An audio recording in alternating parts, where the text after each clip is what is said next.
sommes est tout à fait remarquable.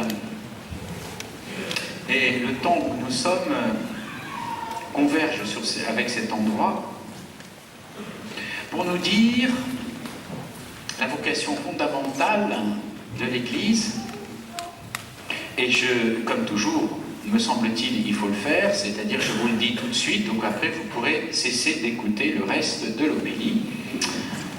La vocation de l'Église qui est de ne pas s'occuper d'elle-même,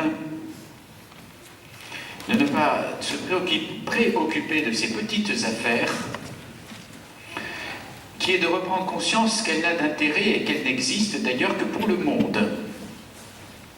Le monde dans sa dimension spatiale, cosmique, et toutes les nations ont fait des disciples, mais aussi le monde dans toute l'ampleur de son histoire.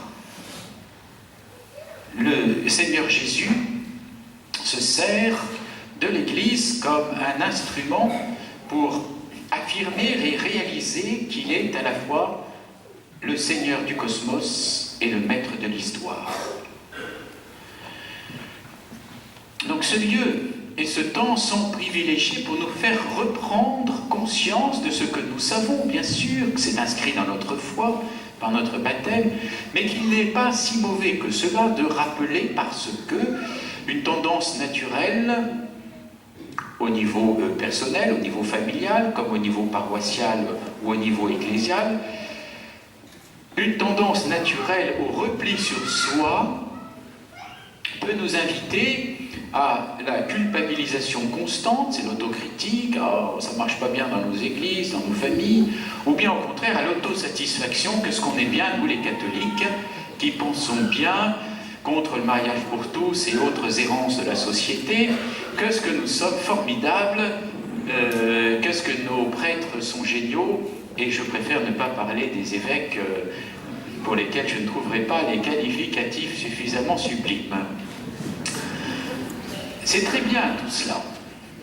Et bien entendu, il n'est pas défendu de faire des fêtes de famille. Et je souhaite que vous puissiez un jour fêter vos 50 ans de mariage.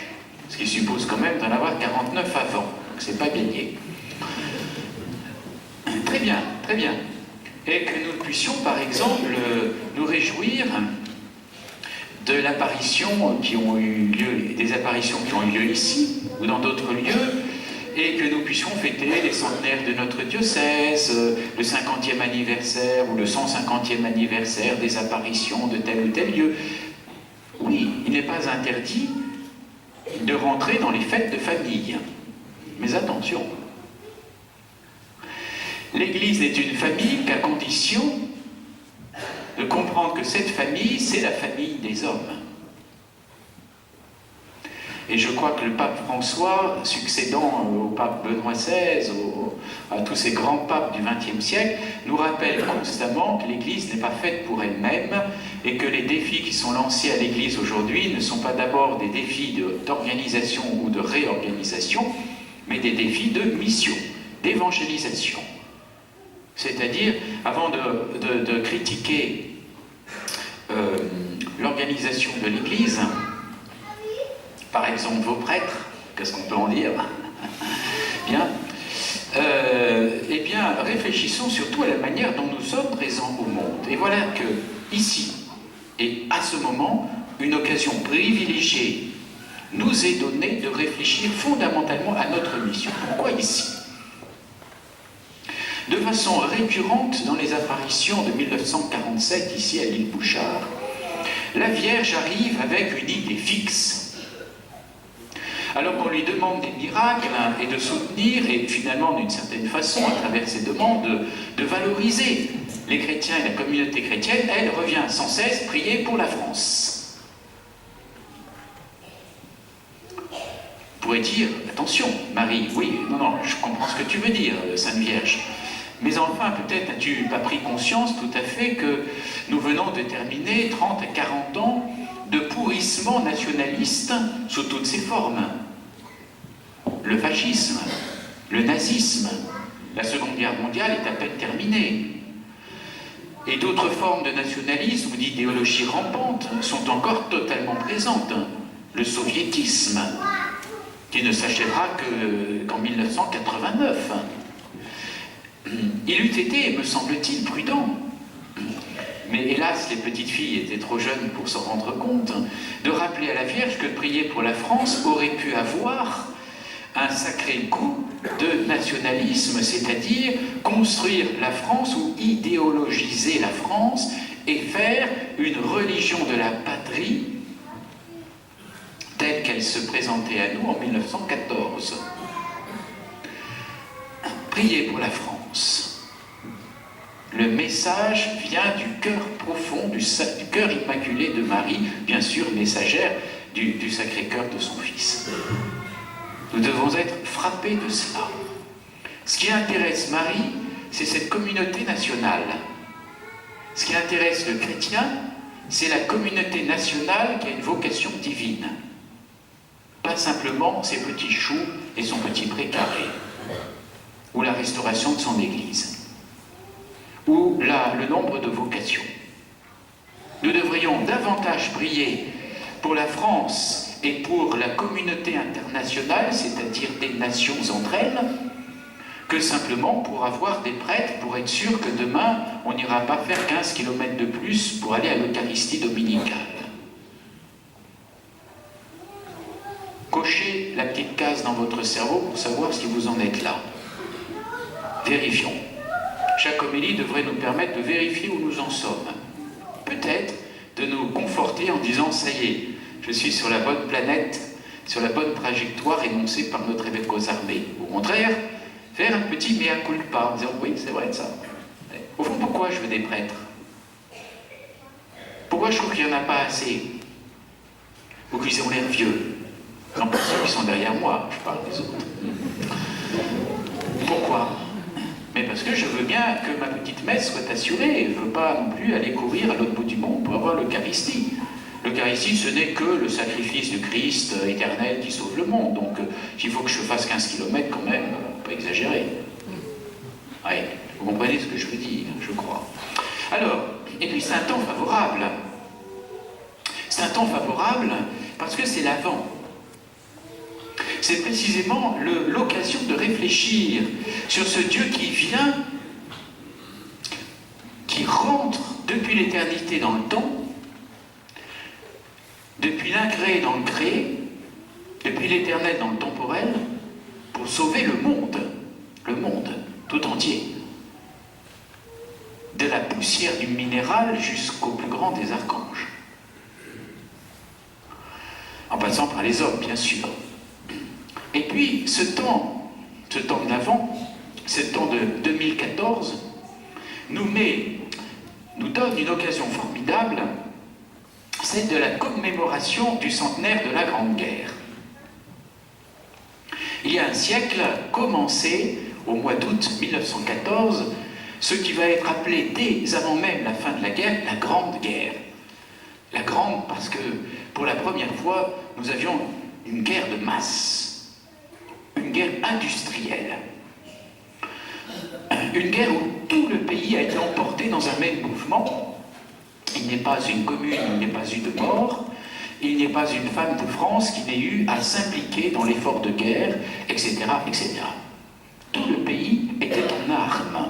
On peine aujourd'hui à comprendre ce que ce peut être, alors que nos guerres sont lointaines, elles sont aujourd'hui en Irak, en Afrique, jadis en Afghanistan, etc. Cette grande guerre, devons-nous la commémorer? Évidemment, si je réponds non, je contredis l'initiative de votre excellent curé, du Père Xavier, qui s'efforce justement de faire cette journée de commémoration en lien avec la commémoration du centenaire. Je vais essayer de répondre oui. C'est pour ça que je suis là. Oui, mes amis. Entrons de plein pied, pas seulement par engouement personnel pour l'histoire ou engouement familial pour nos racines, nos grands-pères qui ont fait la guerre, entrons de plein pied dans la mémoire nationale, voire internationale, de cette première guerre mondiale. Commémorer signifie faire mémoire avec d'autres, ensemble. Mais alors, de quoi allons-nous faire mémoire avec les autres?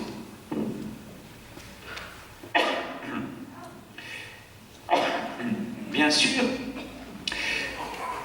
pardonnez-moi, moi je viens de pays chauds, vous comprenez, moi je suis au Tchad, il y a quelques jours encore, et vous m'amenez là au fond de la France, dans les profondeurs mystiques de la France, mais fraîche. Alors,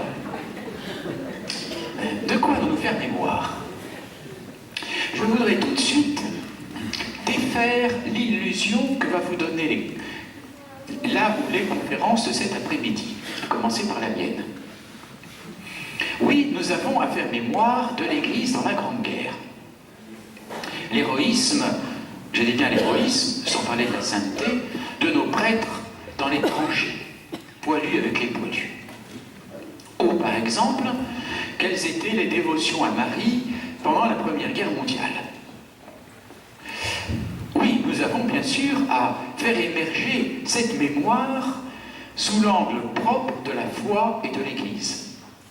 Mais attention, nous chrétiens, par vocation, puisque précisément nous sommes derrière le Seigneur et le Maître de l'histoire, nous ne faisons pas mémoire que de ce que l'Église a fait ou a vécu il y a 100 ans. Nous nous associons à toute l'histoire de la Grande Guerre. Nous faisons mémoire de tout ce qui s'est passé il y a 100 ans. Ce n'est pas l'histoire de l'Église qui nous intéresse. Et Dieu n'est pas que dans l'histoire de l'Église. Il assume l'ensemble de l'histoire du monde. Et c'est bien, pour terminer mon homélie de ce matin, l'ensemble de cette histoire que nous mettons, que nous posons sur l'autel eucharistique tout à l'heure. Ces drames, cette folie humaine qui caractérise toute guerre, notre pape François nous l'a rappelé il y a quelques semaines, en septembre, le 13 septembre de cette année, où il est allé commémorer le début de la Grande Guerre dans un grand cimetière militaire italien, situé à la frontière autrichienne, Ridipulia. Plus de 100 000 morts sont là enterrés. Et il a prononcé ceci: la guerre est une folie. Et il a voulu lui-même s'insérer dans ce grand mouvement national et international de commémoration de la Grande Guerre, où il nous a donné une superbe méditation sur la guerre. Nous avons à commémorer cela. Et je sais qu'il y a des réticences, y compris chez mes confrères évêques, qui préfèrent faire mémoire de la paix. La guerre appartient-elle à l'histoire des hommes? Oui. Si oui, alors nous devons en faire mémoire. Et nous devons essayer de comprendre comment Dieu a agi au sein de cette guerre, en quoi nous lui avons tourné le dos, en quoi il nous a rapporté à lui. Nous avons à élargir l'espace de notre tente. Nous avons à distendre l'espace de notre mémoire et de notre cœur. N'ayons pas peur. Pas simplement par intérêt historique, mais pour aller jusqu'au bout de notre vocation chrétienne d'évangéliser non seulement tout l'espace, mais toute l'histoire des hommes, nous devons commémorer la Grande Guerre dans toute son amplitude, y compris toute son horreur. Voilà notre vocation, voilà ce que ce temps-ci et ce que ce lieu-là peut nous rappeler ce matin.